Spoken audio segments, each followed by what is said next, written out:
Hey guys, what's up? It's MGamer7 coming back at you in another video. Here to give you my thoughts and opinions on the recently announced DLC for Resident Evil Village Shadow of Rose. This DLC has been in the making for quite a while. As y'all may or may have not known, Resident Evil Village came out back in May of 2021 and is just now finally getting DLC. We have been waiting months for an update from Capcom. They finally given us some information about it.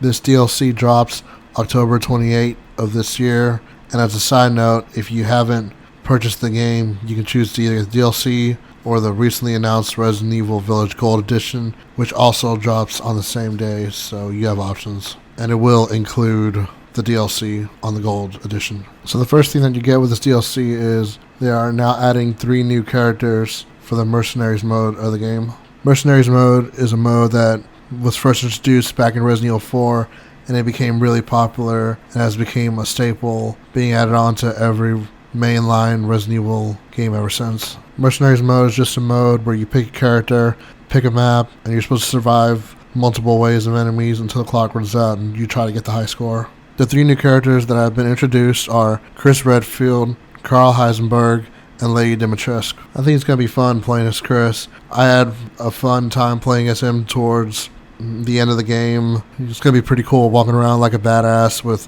all those weapons, all this heavy artillery, just mowing down those enemies. It's going to be interesting. And it's going to be cool playing as Carl Heisenberg.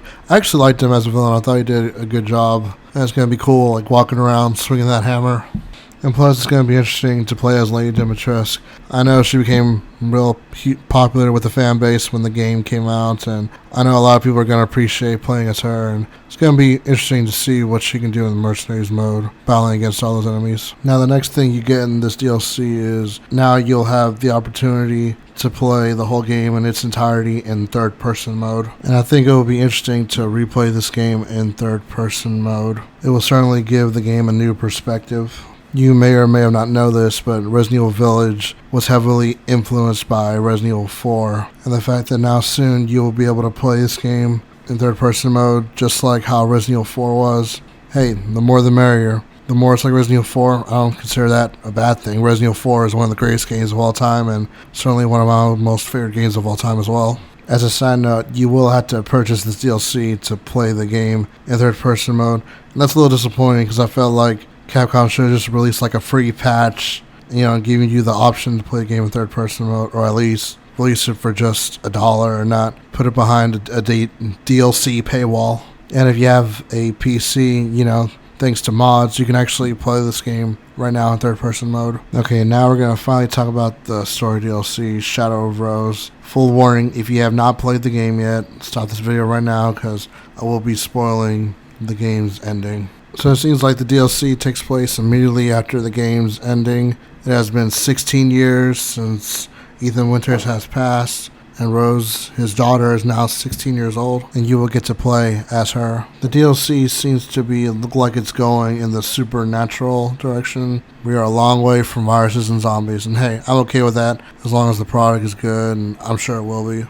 So we see Rose enter a mysterious castle with a mysterious being right on the walls, telling her to leave and she should get out and warning her. Also from the trailer, it looks like the mold is alive and well, which is crazy because I thought Ethan got rid of it in the previous game when he sacrificed himself to get rid of the mold, but it looks like the mold is alive and well, and it's going to be interesting to discover how that's happening. And we also see Rose interact with a girl that looks just like her, and that's going to be interesting to see what's all that about. And I'm a little bit shocked and alarmed that the infamous Duke is back for a second time for this DLC. And it's cool to see him. It's great to see him. But at the same time, I'm a little bit alarmed because, judging from what I saw in the trailer, it looks like he's the villain and he's going after Rose. And I am shocked by that because I thought the Duke was a good guy. I mean, when I first played Village and I first met him, I didn't trust him. But, as the game progressed and he started helping Ethan out more and more, I was like, okay, maybe I can trust this guy. And then, he helped Ethan a lot towards the end of the game. But now he has done a 180 and is going after Ethan's daughter. I'm just like, what's this guy's agenda? But maybe this DLC will give us some insight into what he actually is. I remember towards the end of the game, Ethan asked him, "What are you?" And the Duke was like, "Even I don't know what I am, Ethan." So maybe this DLC will offer some explanations. Plus, it'll be cool to see what kind of powers Rose has. Because I remember towards the end of the game, she told her, I guess, bodyguard or whatever he was, that there are things that even Chris doesn't know I could do. And maybe we'll get to see some of those things in the DLC. And I hope, like, at the end of the DLC, there's, like, a cameo from Chris. We could see him. Unfortunately, he'll be old because 16 years after Village, he will be 64 years old. And damn, it's kind of sad because, at that point, all the OG heroes are old now. And I will say it's kind of pretty bold of Capcom to make a DLC so fast that includes Rose. Because in my opinion, I thought we weren't going to get a chance to play as Rose until Resident Evil 9, whenever that comes out. But maybe this is their way of, like, testing the waters and seeing how well she is received from the fan base. And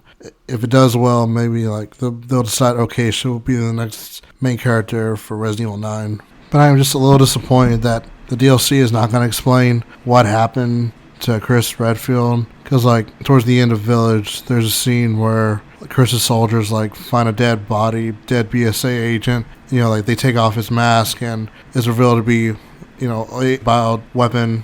And Chris is appalled and saying, like, what? The BSAA is using bioweapons, which is crazy because when the BSAA was formed, they were formed to fight against bioterrorists and bioweapons, and now they are using them. They are kind of being hypocrites at that point. But Chris tells the squad that they are marching up to the BSAA headquarters and demanding some answers. And then, unfortunately, we never know what becomes of that conversation. Maybe they will show us what happened in Resident Evil 9, like in a flashback sequence or something. But anyways, that's my thoughts and opinions on the subject. What do y'all think?